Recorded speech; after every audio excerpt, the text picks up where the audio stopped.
Touch the leg. Welcome to Tibet this week, where we bring you news on Tibet, His Holiness the Dalai Lama and Central Tibetan Administration. Let's have a look at today's headlines. His Holiness the Dalai Lama visits Khaltse village in Sham, Ladakh. His Holiness the Dalai Lama condoles victims of natural calamities. Muslim communities of Ladakh host His Holiness the Dalai Lama. Ladakh Autonomous Hill Development Council hosts His Holiness the Dalai Lama. Central Tibetan Administration welcomes United Nations experts' demand for release of Tibetan political prisoners. Tibetan Institute of Performing Arts celebrates 64 years of cultural preservation and promotion. Tibetan Parliamentary strategic meeting concludes with launch of strategic plan. Central Tibetan Administration commemorates 77 Indian Independence Day.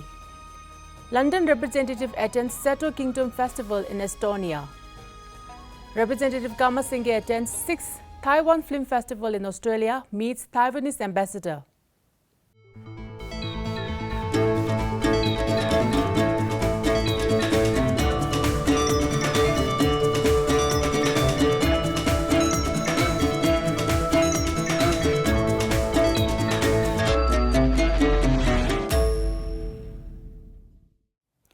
At the request of people of Khaltse village in Sham region, His Holiness the Dalai Lama arrived in village this morning with a rousing welcome from the people of the region.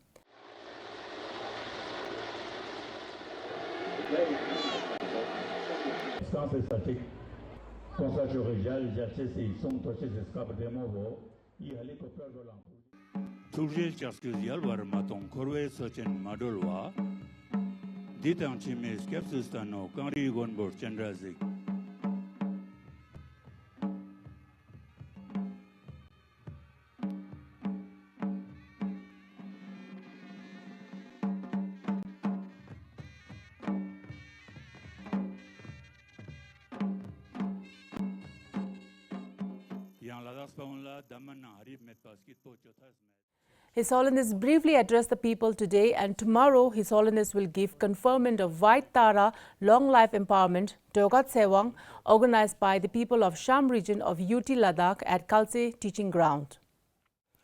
On Tuesday this week, His Holiness the Dalai Lama has written to the Chief Minister of Himachal Pradesh to offer prayers for over 50 people who have lost their lives in rain-related incidents in the state.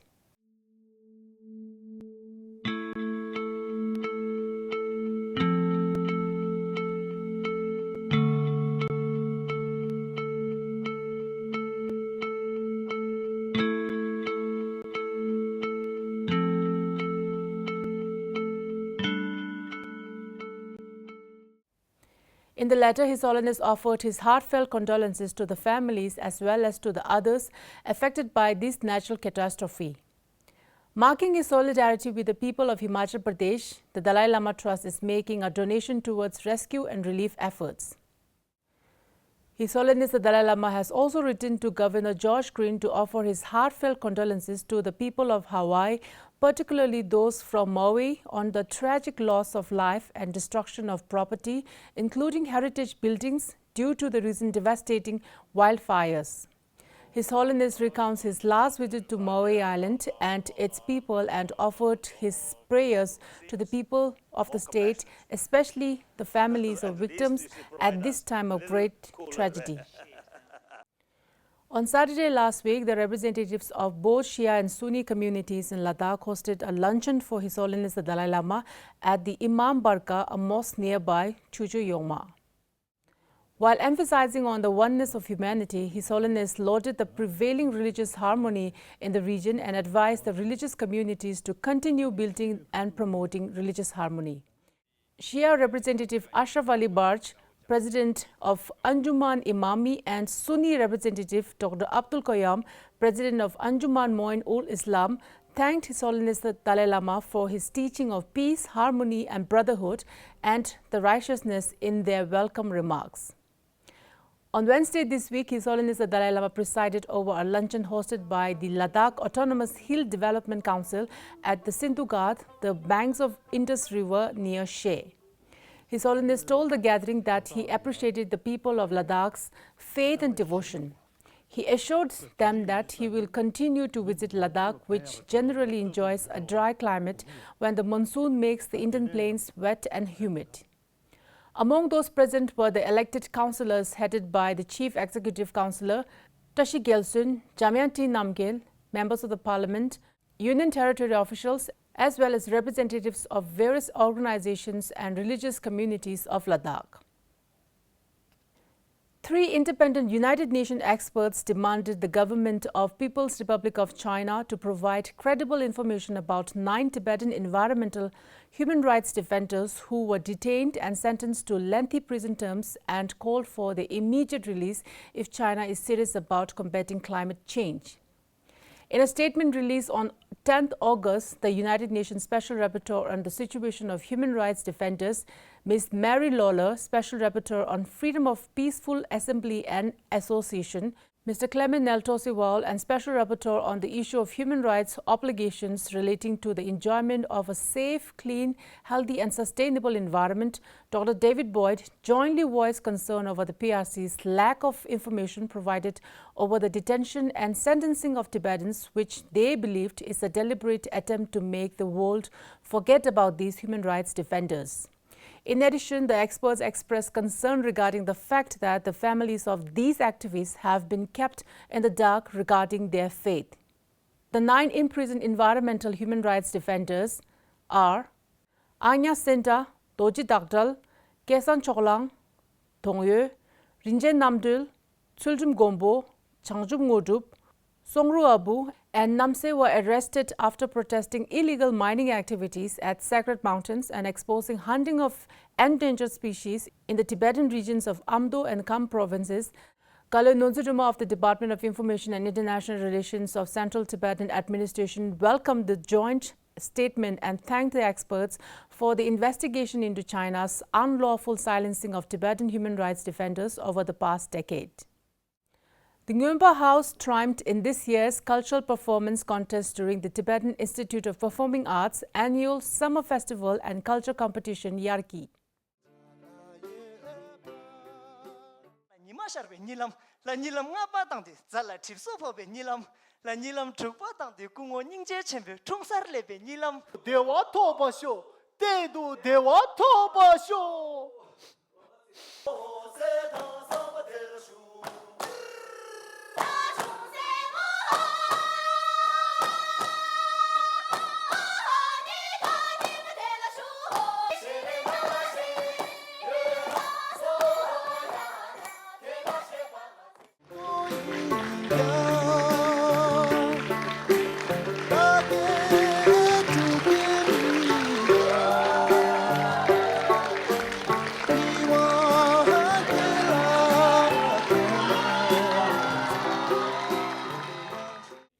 Seegyong, as the chief guest in his keynote address, extolled both houses for their remarkable performances and said, while political advocacy is an impetus to the Tibetan cause, the advocacy through performing art and culture forms an integral part of the effort. Seegyong felicitated service awards to 2 staffs of the institute for their services exceeding 20 years. He also distributes certificates to the graduates of the institute. The annual summer festival and culture competition Yarki, in commemorating of the 64th founding anniversary of TIPA, was held on Friday last week. Seegyong Bemba Sitting attended as the chief guest and Ajit Neria, president of the Indo-Tibetan Friendship Association, as a special guest. The 5-day strategic meeting of the Tibetan Parliament in Exile, held in Delhi from 6 to 11th August 2023, successfully concluded in the attendance of Speaker Khenpo Tempel, Deputy Speaker Thomas Ring Tekang, and parliamentarians of the 17th Tibetan Parliament in Exile. With enhanced advocacy skills and renewed spirits among parliamentarians, the 3rd TPIE strategic meeting concluded with the launch of the TPIE Strategic Plan 2023 to 2026 in English and Tibetan languages. The TPIE strategic plan focused primarily on the guiding principles, strategic goals, and action plans. It contains 6 strategic goals for the TPIE to work over the next 4 years and detailed action plans to achieve the listed goals. On the same day, the Tibetan MPs also had an interactive session with Sri Rajendra Agarwal, Lok Sabha, and Dr. Ami Yagnik, member of Rajya Sabha. On the occasion of 77th anniversary of the Indian Independence Day, the Central Tibetan Administration observed a brief ceremony to mark the day. The celebration led by Sikyong Pembatsring was attended by the heads of the three pillars of democracy, Kaluns, heads of the autonomous bodies, secretaries and senior officials of the various departments of the Central Tibetan Administration.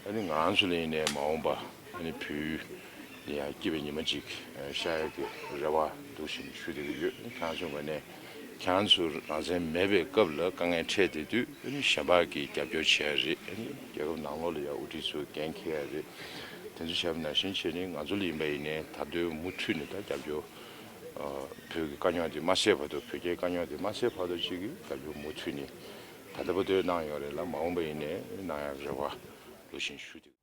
On the same day, Deputy Speaker Domasrin Tekang, along with Parliamentarian Sri Yangchen, attended India's 77th Independence Day celebration at the DC office, Dharamshala.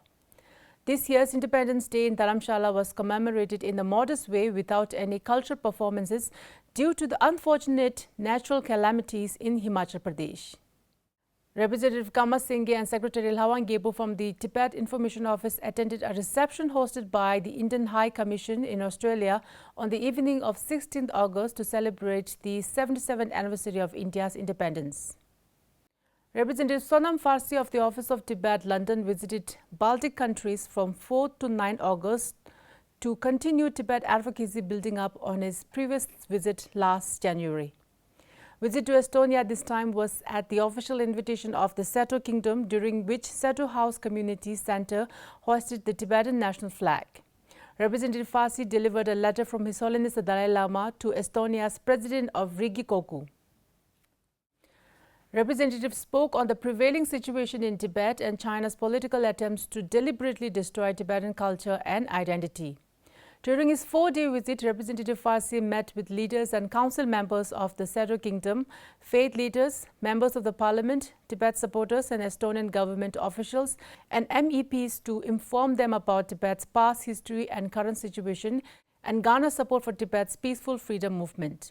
Representative Farsi has also visited Latvia primarily to meet with the newly formed Parliamentary Friendship Group for Tibet after their recent general election and updated members on the current situation regarding Tibet, including MP Gert Lappins, who is the current chairperson of the Parliamentary Group. He also met with the government officials and local Tibet supporters. Representative Kama Singey from the Office of Tibet, also known as Tibet Information Office, attended the opening screening of the 6th Taiwan Film Festival in Australia on 12 August at the National Film and Sound Archive in Canberra.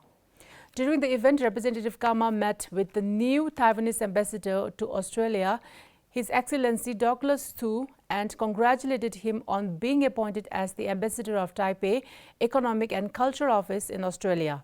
The representative further expressed best wishes for success in his new role. Representative Kama Singey was accompanied by Chinese liaison officer Dawa Sangmu of Tibet Information Office, Canberra. That is all the news for this week's edition of Tibet This Week. Thank you for watching Tibet TV.